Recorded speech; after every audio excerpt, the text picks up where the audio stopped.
Hey guys, settle down. Okay, as we talked before, we said that today we're going to practice greetings.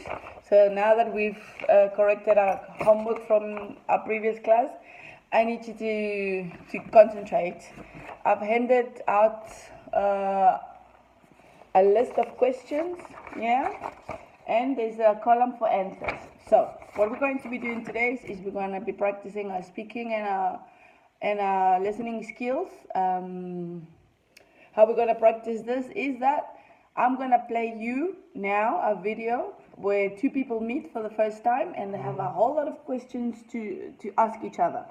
Yeah, I want you to see how they project the questions, how they intonate, how excited, and how in listening mode they are in order to answer the correct questions or to be able to answer the question, right? And then once we finish listening to the exercise, we're gonna sit in a circle. We're gonna create a circle, and we're gonna ask each other questions. Yeah, from this list. And for obviously we're all gonna take a turn and to ask each question, so you can write an answer. So we're gonna have a turn to ask somebody one of these questions until we're finished. And what I want you to do here is obviously this will be our speaking part of the exercise, and for our listening part of the exercise, I want you to write your answer. Yes.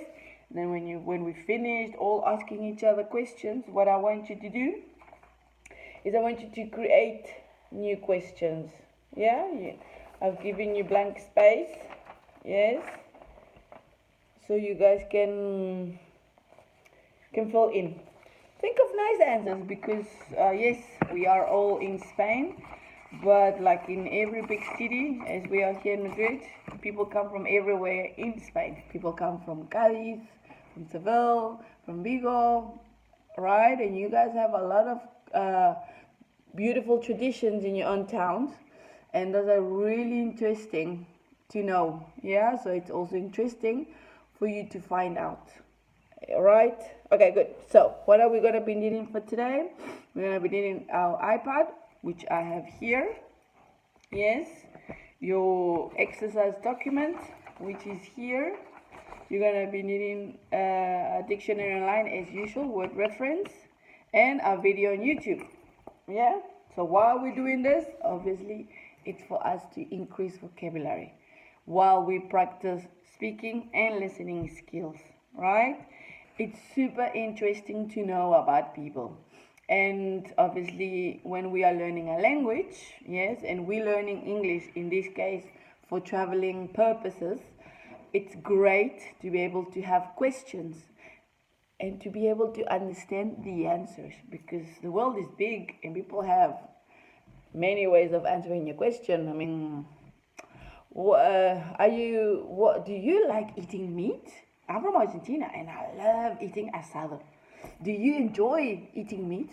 Oh, actually, I don't enjoy eating meat because I'm a vegetarian. See, that's one option.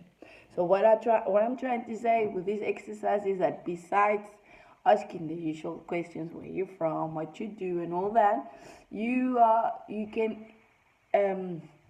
can create questions that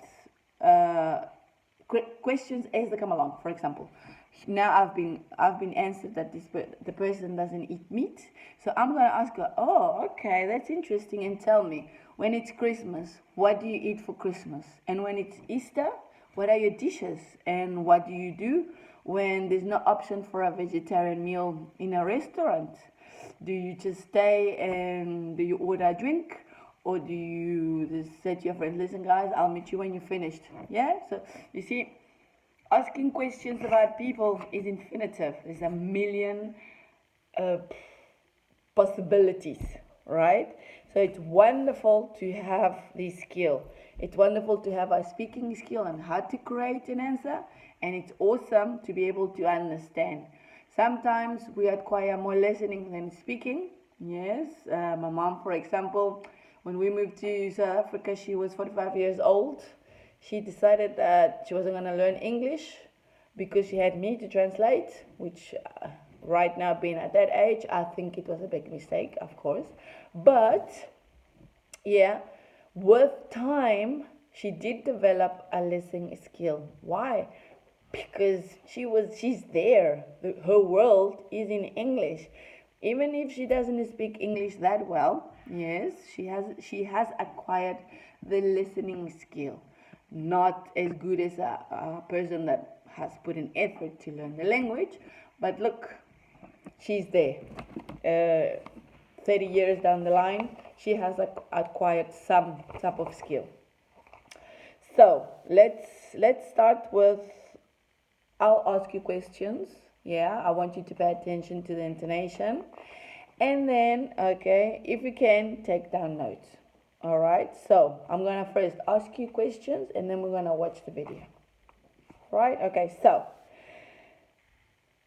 you here at the front, tell me, how are you today? How is your day going? Have you accomplished anything that you planned this morning? Yes? Think about it. I'll come back to you in 5 seconds. You here, right in front of me. Tell me, did you listen in the radio to any song that you love and it brought you up for today? Yeah, like for the day. Have you? Did you? Okay. Think about it. Write down the, if you have, write down the name of the song, what time it happened, and why this song brings up a good vibe in you. Right? You at the back. Yes. Thank you. What can I ask you? Tell me, have you ever been in a submarine? Pay attention to the question. Have you ever been in a submarine or maybe on a submarine? Think about it. Pay attention because I said, have you ever been on a submarine or in a submarine? And I'll come back to you later. Another word of advice. See the questions that I'm making. I'm going off the usual, yeah? So make a list and maybe you can change 1 or 2 things and use these questions. You, right? Yes, you. Hi. Okay, tell me. Have you ever been on a safari? Have you ever seen a safari? Or, have you ever watched a safari? Yes. And you at the back, do you enjoy going to the zoo? How do you feel about zoos? Do you think they're fair? Would you rather go to a sanctuary? Do you know the difference between a sanctuary and a zoo? Good. Thank you. Think